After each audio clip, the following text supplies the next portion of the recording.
Guys, आज मैं आपको बताती हूँ कि बेबी की मूवमेंट कब से फील होती है और कैसे फील होती है और कितनी मूवमेंट नॉर्मल होती है और कैसे एबनॉर्मल होती है।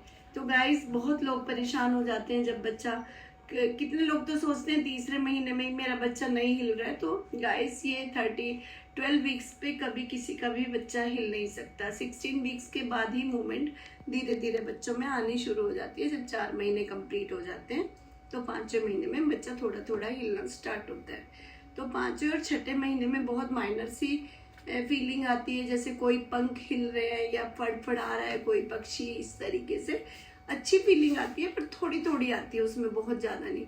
28 वीक्स में 7 मंथ्स जब स्टार्ट हो जाता है, 24 वीक्स के बाद और 32 वीक्स में बहुत अच्छी मूवमेंट होती है। दिन में 10-12 बार मूवमेंट होती है जो नॉर्मल होती है हर 2-3 घंटे के बाद, क्योंकि बेबी का सोने का टाइम 20 to 90 मिनट्स होता है।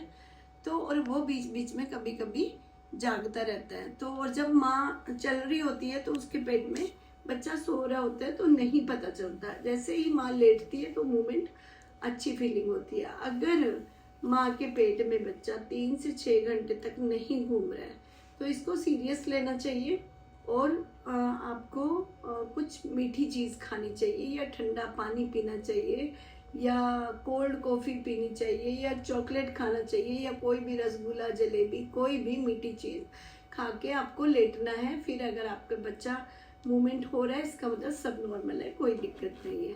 लेकिन अगर ये सब खाने के बाद भी अगर कोई मूवमेंट नहीं होती तो फिर ये सीरियस बात होती है। फिर आपको जाके अपने नज़दीकी जिस डॉक्टर से आपका ट्रीटमेंट चल रहा है वहाँ पे फिटल हार्ट FHS दिखाना होता है। अगर FHS नॉर्मल है, डॉक्टर से पता करो कि मेरे बच्चे की धड़कन कम तो नहीं हो रही, टेकिकार्डिया तो नहीं हो रहा, ब्रेडिकार्डिया तो नहीं हो रहा, कम और ज़्यादा दोनों नहीं होना चाहिए, नॉर्मल होना चाहिए।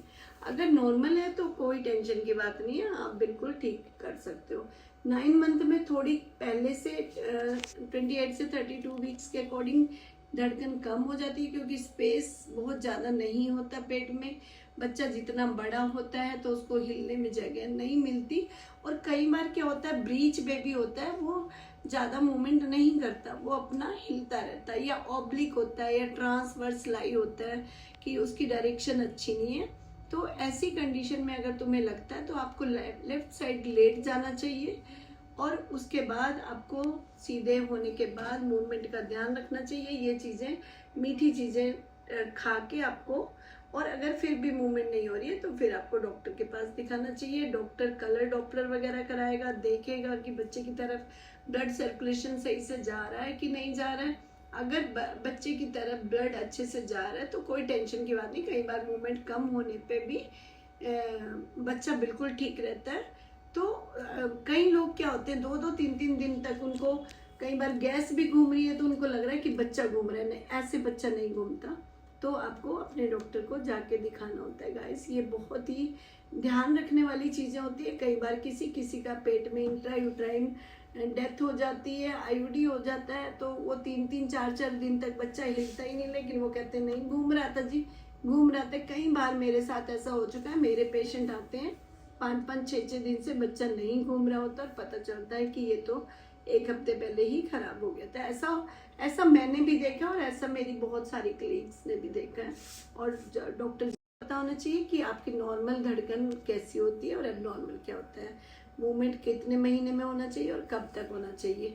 अगर 2 से 4 या 6 घंटे से ज़्यादा मूवमेंट नहीं हो रही तो आप दिखाओ और इसको सीरियस लो, पानी वानी ज़्यादा पियो, देखो कि रीज़न क्या है। IUGR, बच्चा कमज़ोर है, हिल नहीं पा रहा है, या बच्चा सूखा है, लाइकर ख़त्म हो गया अंदर, या किसी उसकी डायरेक्शन अच्छी नहीं है, तो गाइस ये आपको अल्ट्रासाउंड या आपका डॉक्टर बता सकता है। अगर आपको कुछ मेरे से पूछना हो तो आप मैसेज करके मेरे से पूछ सकते हो, मैं आपको बता सकती हूँ। तो ये जो भी प्रेग्नेंट औरतें हैं उनके पास ये वीडियो ज़्यादा से ज़्यादा शेयर कीजिए और लाइक कीजिए गाइस। Thank you.